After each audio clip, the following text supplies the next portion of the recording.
So today we will be calculating the error probability of BPSK. In the last lecture we saw that we calculated the error probability for amplitude shift keying, that is for BASK, binary amplitude shift keying, and now it's time to calculate the probability of error, or you can say bit error rate, for the second digital modulation technique, which is BPSK. All the procedures will be same as we have done in the case of ASK, with a small change for the binary signals which we will be transmitting. Basically the equation of the signals, that is binary 1 and binary 0, which we are transmitting, will be changed in the case of BPSK when we compare it with that of BASK, or simply say ASK. So we know that in BPSK there is a phase change of 180 degree whenever the symbol is changed from 0 to 1. That means whenever the symbol is changing, that is from 1 to 0 or 0 to 1, the phase of the carrier is changed, and the phase change is done by 180 degree or pi. So suppose we have to transmit binary 1.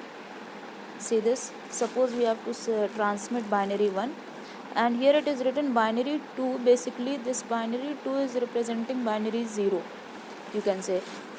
So for the equation for transmitting binary 0, if it is root 2 ps cos omega ct, how this equation has come, we already know. This is the equation we studied while we were studying binary phase shift keying.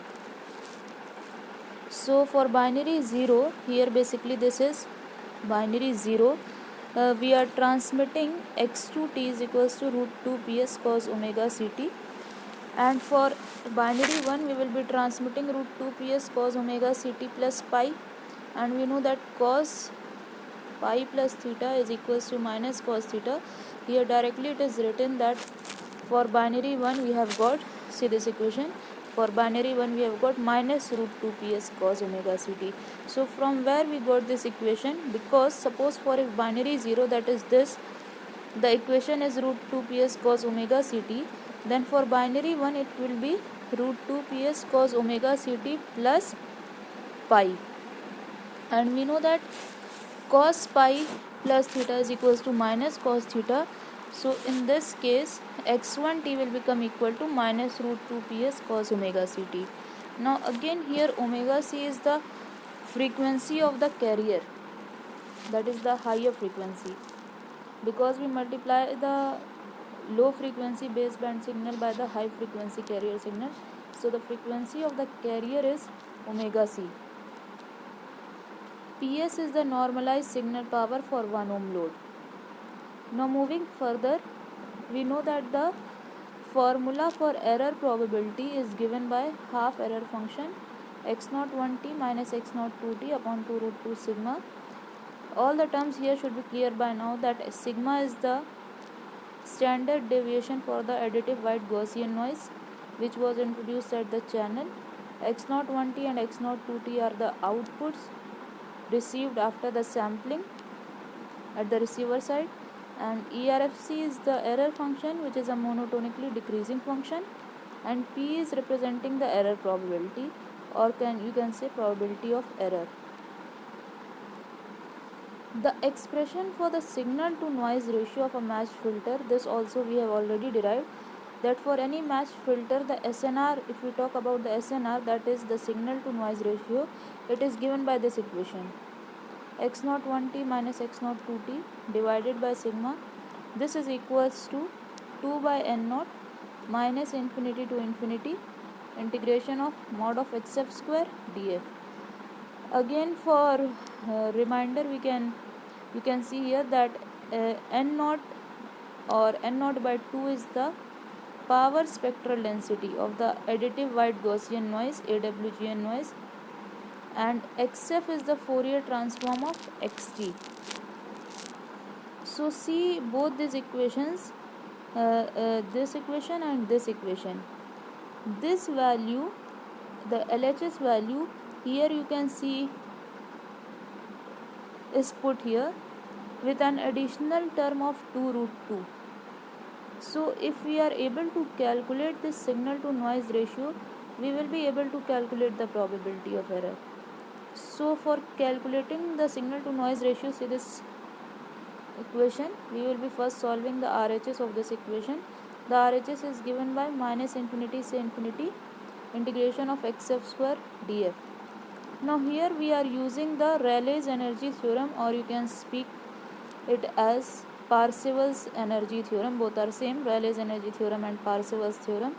It states that minus infinity to infinity mod of xf square df is equals to minus infinity to infinity x square t dt. Now because in our case the limit of integration will be changed from minus infinity to plus infinity, it will be changed to 0 to t, because each bit is existing for a period of t duration. That is, each bit is xt is present only over one bit interval, so we have changed the limits of integration. So the equation, this equation becomes 2 by n naught integration of 0 to t x square t dt. That is, Parseval's theorem has been used and the Fourier transform was changed into time domain function, that is frequency domain signal was changed into time domain. Now we will be solving this. See, xt is basically what? Xt is input and it is given by x1t minus x2t. We know that in case of BPSK, x2t is equals to minus x1t. Both the values are same, only the sign is changed because of the phase reversal when the symbol is changed from 0 to 1 or vice versa. So here if we will substitute the value of x2t is equals to minus x1t in this equation, we will get xt is equals to 2x1t. How come? x1t minus x1t, that is x1t plus x1t, which will give xt equals to 2x1t. Now we already know the value of x1t. Here it is given. See, here it is given x1t is root 2 ps cos omega ct. Let us substitute this value here. We will get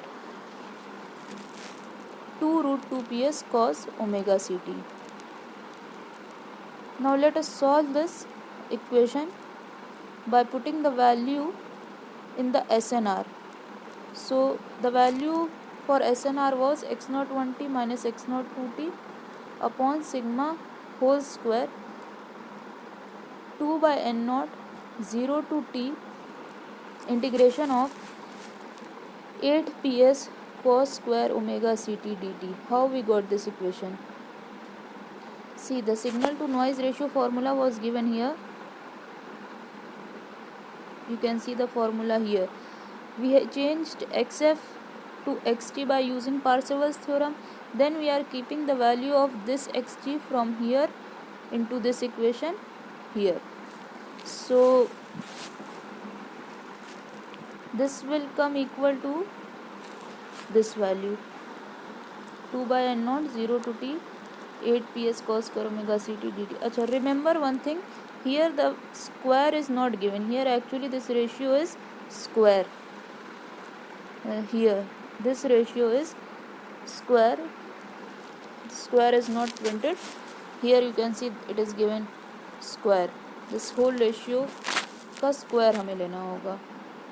So we have obtained the signal to noise ratio. Now we will be solving the RHS of this equation by using trigonometrical formulas. So let us see.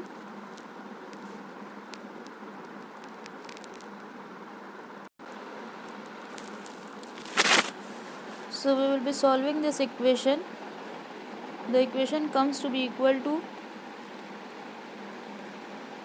16 ps by n naught 0 to integration of 0 to t cos square omega ct dt.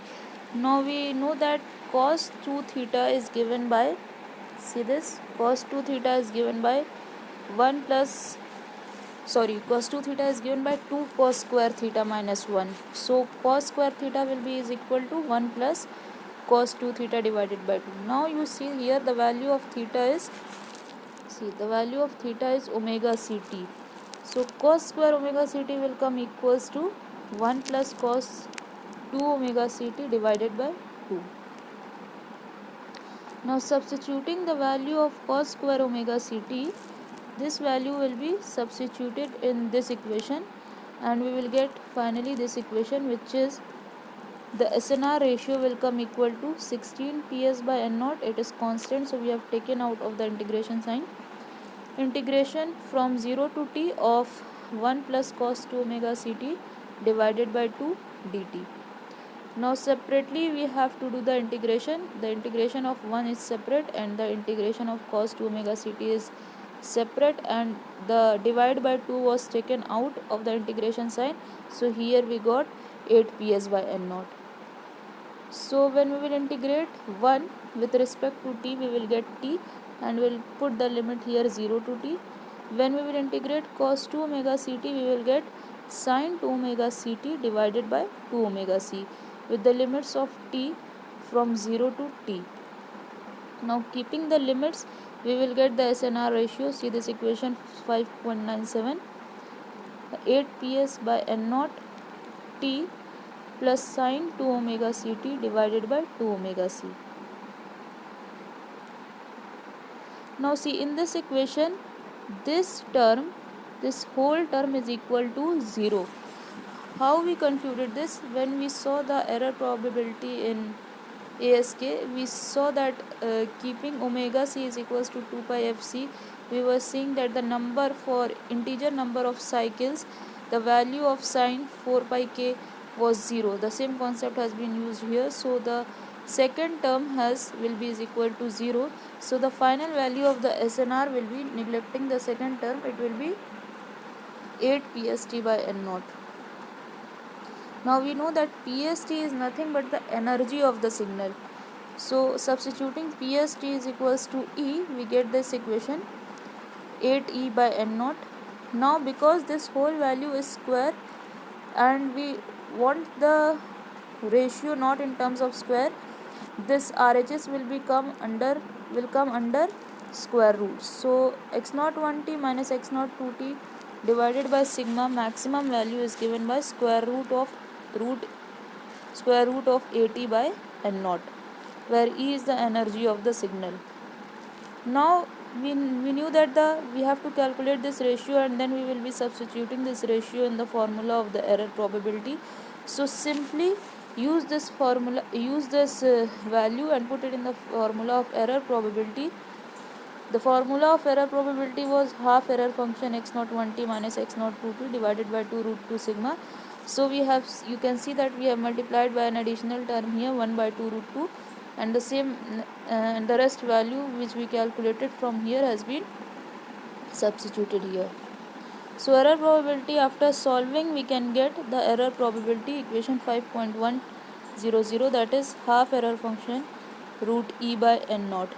Now this error probability is in terms of error function ERFC. We can also take it out in the form of Gaussian error function, and this value will come to be equal to error probability in terms of Q, that is equals to Q under root 2 E by N naught. We know the relation between the error function ERFC and the Gaussian error function Q. ERFC x is equals to 2qx root 2. The same formula has been used here to convert this error function into Gaussian error function. Now you can see the error probability which we calculated, this error probability for BPSK, it is less than that of the ASK. Why? In case of ASK,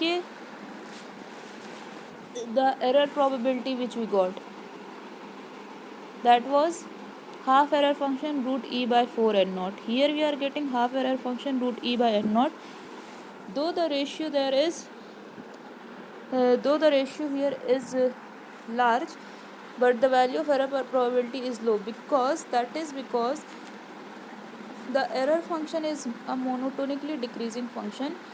Again, taking this, what is monotonically decreasing function, once again remember this, that if this ratio root E by N naught will increase, the value of error function will decrease, because it is a decreasing function. That means if we are increasing the ratio E by N naught, we are decreasing the value of error function. and we are decreasing the value of error function, it means that we are decreasing the value of error probability. And what is the desired scenario? That we want the error probability to be as less as possible. So to keep the error probability or probability of error as low as possible, this ratio E by N naught should be as high as possible, or you can say the signal energy should be high.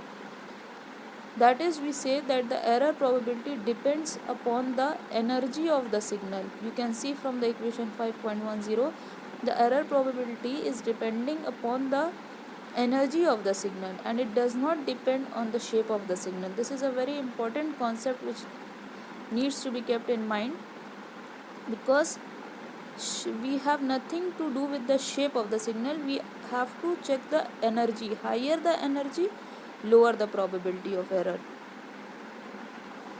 So we calculated the error probability of VPSK, we compared it with ASK, and we saw that error probability is less than is less in VPSK as compared to ASK.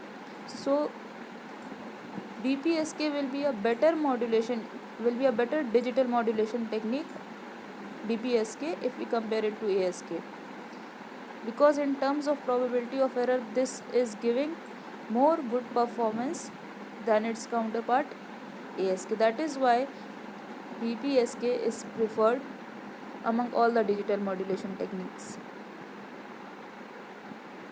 Further, we will see its enhancement like M-array, PSK, etc. Those schemes will also be seen in the next lectures.